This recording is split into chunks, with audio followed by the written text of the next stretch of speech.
చాలాసార్లు ఊర్లో అంటారు, ఎప్పుడైనా ఆడపిల్ల ఏడుస్తూ ఉంటే, రేయ్ ఆడపిల్ల ఆడవకూడదురా, ఆడపిల్ల కన్నీళ్లు గారిస్తే మనకు ఉసురు తగిలిదిరా, ఆడపిల్ల కన్నీళ్లు మనకు శాపంరా అని అంటారు.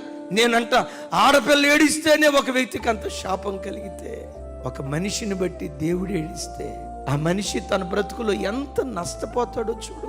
నిన్ను రక్షించినందుకు, నీకు ఆస్తి ఇచ్చినందుకు, నీకు వ్యాపారం ఇచ్చినందుకు, బ్రతుకు తెరువు నిమిత్తం మంచి ఉద్యోగం ఇచ్చినందుకు, ఎన్నో మరణాపాయపు స్థితుల నుంచి దేవుడు తప్పించి ఈ రోజు ఈ స్థితిలో దేవుడు నిన్ను నిలవబెట్టినందుకు నిన్ను అడిగే ప్రశ్న, నిన్ను బట్టి ఈరోజు దేవుడు సంతోషంగా ఉన్నాడా? ఇలాంటి దాన్ని నేను ఎందుకు రక్షించుకో?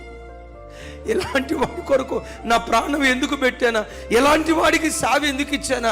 ఎలాంటి వాళ్ళను సావుకురాలుగా, ఎలాంటి వాళ్ళను సావుకులుగా నేను ఎందుకు చేసుకున్నానా అని ఒకవేళ నిన్ను గూర్చి దేవుడు పశ్చాత్తాపడుతున్నాడేమో ఒక్కసారి ఆలోచించు. నిన్ను చూసి ప్రభువు ఎప్పుడు సంతోషించును గాక.